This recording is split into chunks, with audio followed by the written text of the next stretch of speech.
आपको मध्य प्रदेश की उस धार भोजशाला में लेकर चलते हैं जिसे लेकर आज मध्य प्रदेश हाईकोर्ट की इंदौर बेंच ने एक बहुत बड़ा फैसला सुनाया। हाईकोर्ट के इस फैसले के बाद हिंदू पक्ष जश्न मना रहा है, जबकि मुस्लिम पक्ष थोड़ा निराश है।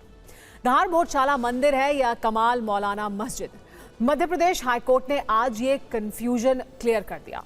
अदालत ने इस मामले पर 242 पन्ने का आदेश जारी किया और एएसआई के जुटाए सबूतों के आधार पर फैसला सुनाया कि धार भोजशाला मस्जिद नहीं बल्कि मंदिर है। कोर्ट ने इस आदेश तक पहुंचने के लिए एएसआई के वैज्ञानिक सर्वेक्षण पर भरोसा किया है और सरकार को ऐतिहासिक संरचनाओं के संरक्षण की जिम्मेदारी दी है। कोर्ट ने धार भोजशाला को मां सरस्वती के स्वरूप वाग्देवी का मंदिर बताया है। बड़ी बात यह है कि इसके लिए अदालत ने एएसआई एक्ट के प्रावधानों के साथ अयोध्या केस को आधार माना है। कोर्ट ने एएसआई का 2003 का आदेश भी रद्द कर दिया, जिसमें एएसआई ने भोजशाला में मुसलमानों को नमाज पढ़ने का अधिकार दिया था, जिसका मतलब यह है कि अब भोजशाला में नमाज नहीं होगी। हाईकोर्ट के इस फैसले को हिंदू पक्ष ने अपने वर्षों पुराने संघर्ष की जीत बताया है। वहीं मुस्लिम पक्ष ने कहा है कि वो इस फैसले की समीक्षा करेंगे और सुप्रीम कोर्ट में अपील करेंगे। आज फैसला सुनाने से पहले धार भोजशाला के बाहर पुलिस की भारी तैनाती की गई थी ताकि फैसले के बाद किसी तरह की गड़बड़ी ना हो। अपने फैसले में अदालत ने यह भी कहा कि यह ऐतिहासिक और संरक्षित जगह देवी सरस्वती का मंदिर है। भोजशाला में मंदिर और संस्कृत शिक्षा केंद्र के साक्ष्य मिले हैं। ये वो भोजशाला है जहां हिंदू पूजा अर्चना की परंपरा कभी खत्म ही नहीं हुई थी। इसीलिए इस पूरे परिसर में हिंदुओं को पूजा करने का अधिकार है। अदालत ने केंद्र और एएसआई को निर्देश दिया कि वो तय करें मंदिर का मैनेजमेंट कैसा रहेगा। कोर्ट ने कहा कि एएसआई ने जो सर्वे रिपोर्ट तैयार की है उसके अध्ययन के निष्कर्षों पर भरोसा किया जा सकता है। और एक बड़ी बात अदालत ने यह भी कही है कि अगर मुस्लिम पक्ष चाहता है तो सरकार से वैकल्पिक जमीन के लिए आवेदन कर सकता है। सरकार उस पर विचार करेगी।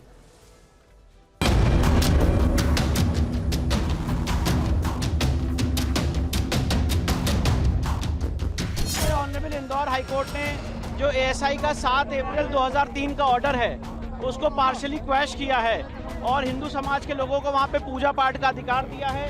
कोर्ट ने भोजशाला कॉम्प्लेक्स को राजा भोज का माना है, एक सरस्वती स्कूल माना है लर्निंग का। जो हमारी मांग थी कि वहां से लंदन के म्यूजियम से मूर्ति वापस लाई जाए, कोर्ट ने कहा है कि सरकार इस रिप्रेजेंटेशन को कंसिडर करे। जो एएसआई का ऑर्डर था 7 अप्रैल 2003 का, जो यहाँ पे नमाज की अनुमति देता था, उसको कोर्ट ने सिरे से खारिज कर दिया है।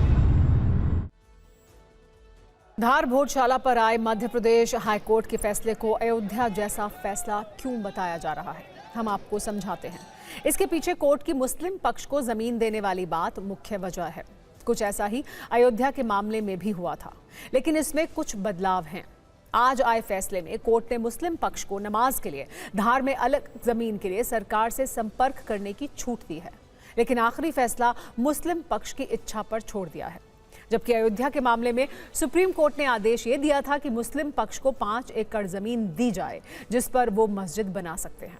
एक और समानता यह है कि धार भोजशाला के मामले में भी हिंदू पक्ष की जीत हुई है, जबकि अयोध्या के मामले में भी विवादित जमीन हिंदू पक्ष को मिली थी। अब हम आपको ये भी समझाते हैं कि आखिर धार भोजशाला पर वर्षों से इतना लंबा धर्म युद्ध क्यों चल रहा था, जिसे आज हाईकोर्ट ने अपने एक आदेश से खत्म किया है। भोजशाला को हिंदू पक्ष के लोग मां सरस्वती का मंदिर बताते हैं, लेकिन मुस्लिम पक्ष के मुताबिक ये कमाल मौलाना मस्जिद है। हिंदू पक्ष की ओर से कोर्ट में तर्क दिया गया कि धार भोजशाला हिंदुओं का उपासना स्थल है, जबकि मुस्लिम पक्ष का कहना है कि यह मौलाना कमालुद्दीन की मजार है। हिंदू पक्ष का दावा है कि धार भोजशाला में सरस्वती मंदिर को तोड़कर मस्जिद बनाई गई, जबकि मुस्लिम पक्ष इस तर्क को पूरी तरह से आधारहीन मानता है। इसके अलावा हिंदू पक्ष का तर्क था कि भोजशाला में सैकड़ों वर्ष पुराना यज्ञ कुंड है, जबकि मुस्लिम पक्ष का तर्क है कि वो असल में नमाज से पहले वजू करने का स्थान है। हालांकि हाईकोर्ट में हिंदू पक्ष के तर्कों का वजन ज्यादा रहा। अब मुस्लिम पक्ष अपने तर्कों को लेकर सुप्रीम कोर्ट जाने का मन बना रहा है।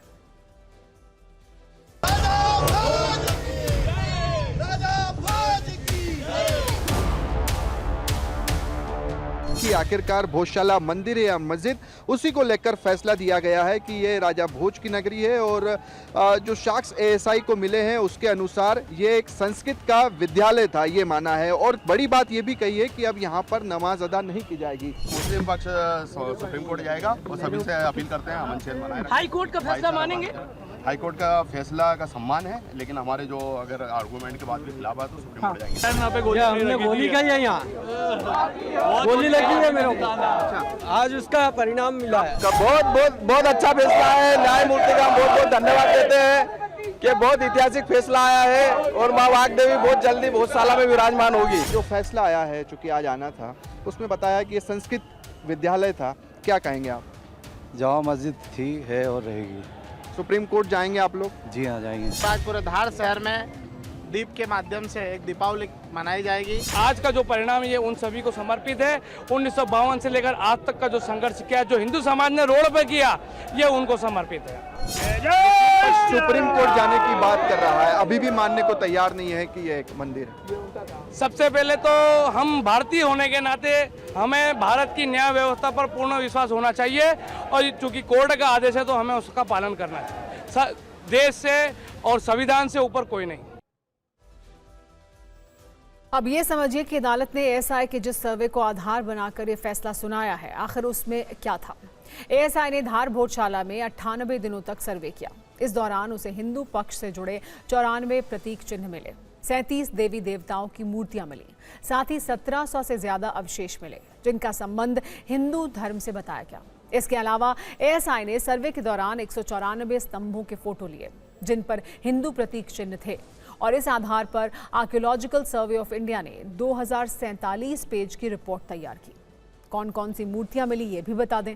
एएसआई ने अपने सर्वे में इसका भी जिक्र किया, जैसे भोजशाला में बाघ देवी की खंडित प्रतिमा मिली, भगवान श्री कृष्ण जटाधारी भोलेनाथ की मूर्ति भी पाई गई।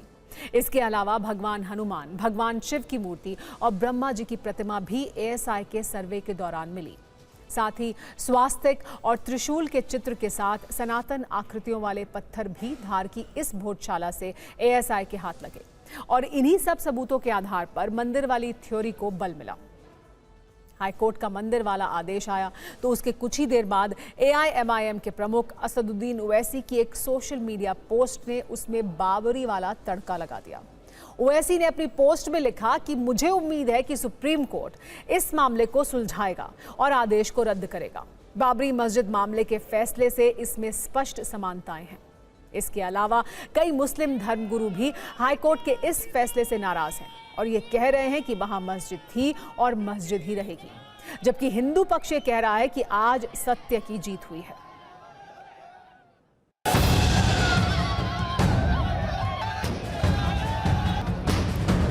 मुस्लिम फरीक को गमज़दा होने की जरूरत नहीं और हिंदू पक्ष को खुशी मनाने की जरूरत नहीं।